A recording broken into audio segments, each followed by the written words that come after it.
Why do you worry? What do you worry about more than anything else? What's the thing that had you up at 3:30 this morning and your mind started spinning? Because this is what happens. Your mind starts spinning. Some of us get up to use the bathroom, and then we never quite make it back to a rested state because our bladders and our brains are both under demon possession. and so both of them are too full. And so we wake up in the middle of the night, and here we are, and this is how it happens for me. My mind just starts spinning. And the way that it's constructed in the original language, I've studied this passage quite a bit. I've come back to it several times in preaching, is that it says, do not worry, that's the command, or take no thought. That's literal. Take no thought. Think about that. He's saying a thought that presents itself to you can start you spinning in a direction if you take it. But it can't start you spinning if you don't hold on to it. I preached a whole message one time called Hold That Thought. Hold that thought. And you get a hold of a thought and you let it take you somewhere. But where you take that thought, eventually you find out it takes you somewhere. And for me, a lot of times I end up in this spin cycle. Do you know what I'm talking about? Talk to me. This spin cycle of stress. I've noticed this about worry. Worry is circular. Worry is going round and round. It's not being concerned about something. That's not what Jesus means by don't worry. This isn't Jesus' Bob Marley moment, because I was reading it like, look at the birds. It almost sounds like Jesus is telling me not to pay my bills. Just look at the birds.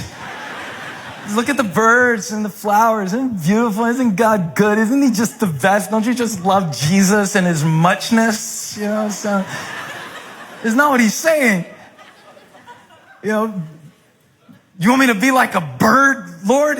No, I want you to observe the birds. I want you to consider what they know that you don't. And maybe what they know that you don't is because they live where you don't at a higher altitude. Observe the birds.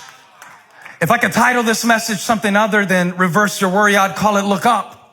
Because in order to consider the birds, you got to stop looking all around you to make sense of your life, Because as long as you look around you, you spin around and around and around and around. But when you break the cycle and consider that there is a God above you who has gone before you, who lives within you, who is always for you, and that you are spoken for and known and named and called and chosen and set apart.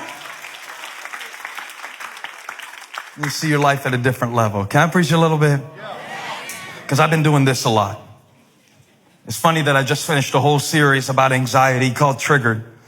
And here we are back in this same idea, still spinning. It's still spinning. Worry is like this. It's around and around and around. But notice one thing about all my spinning. Other than the fact that some of y'all are getting dizzy just watching me do this. Imagine how it feels to actually do it. Imagine how it feels for me actually doing it. Well, this is what it feels like when you're spinning. Lots of motion, but I keep ending up right where I started.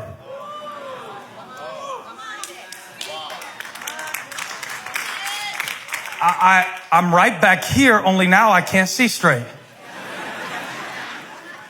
Now that's what it's like to toss and turn over stuff you can't control. Because after you've spent all night spinning, all day spinning in your head, and what if it starts with the most innocent thought. It's not the devil's been at this a long time, sweetie. He's not going to give you a bad thought. He's going to try to give you an innocent thought and get you to take it in the wrong direction. A scenario that on the surface doesn't seem that bad, but it's the way you spin it. It's like Fox News and CNN. It's one story they're telling, but it's spin in different ways. And it's how you spin it that determines how you see it. I am preaching Matthew chapter 6 like it's my last time today. Because when you get in that spin cycle, it's just around and around and around and around. And it doesn't make any difference. I'm not getting anywhere. I'm not working on it. I'm not making progress anywhere. And the devil gets me so dizzy that now by the time that I'm facing my real life challenges, I don't have the equilibrium to apply the effort in the direction that would create a result. Because I'm so dizzy, I can't find my balance. And now I don't know who to trust. I don't know what to do. Whoa, hang on, I need a minute. I've been spinning. By the way, that's why it takes you a few minutes when you get to church to get your heart in the right place, for the caffeine to kick in, and for you to stop spinning. Jesus said, look up at the birds, and then look at the flowers. The flowers?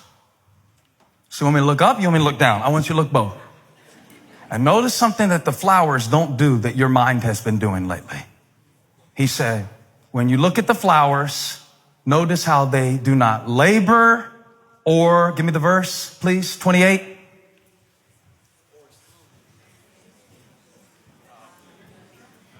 They do not labor or,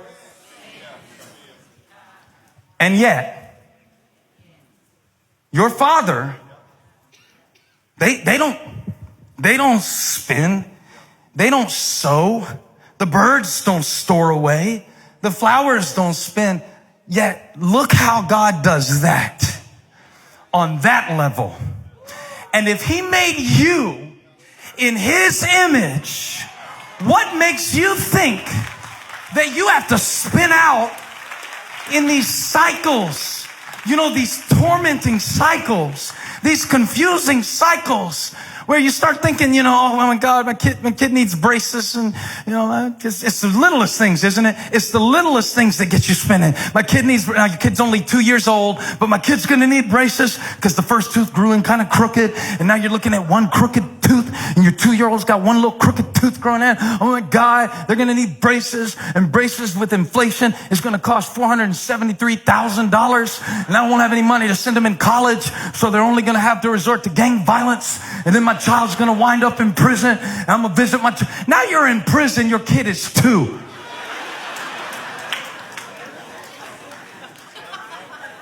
And your kid's still 2. And you didn't keep them out of prison, and they're still gonna need braces. So you've been going around and around and around in circles. But God said today is your day to stop spinning. If your mind has been doing this, I came to preach to you, and the presence of the Lord is in this place, and your Father knows what you need. So stop spinning. Stop worrying about what God is already working on, and just worship him. Come on, take 15 seconds. I know you can't do it all the time, but you're in the right place today. Let's give him praise and honor and glory that our needs are met, for his name is great.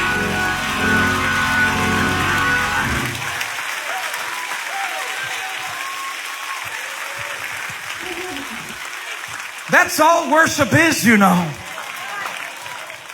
Worship is worry in reverse. See, worry is when I start with my situation and then I spin round and round and round and round and round and round and round and round. But God said, stop spinning. And instead of starting your meditation with your situation, start with your source. When you know who your Father is, it sends you spinning in a different direction. Come on. I know who he is. I know what he's done. And I know what he's gonna do.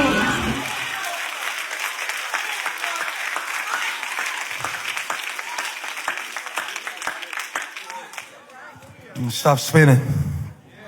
Find 7 people, tell them stop spinning.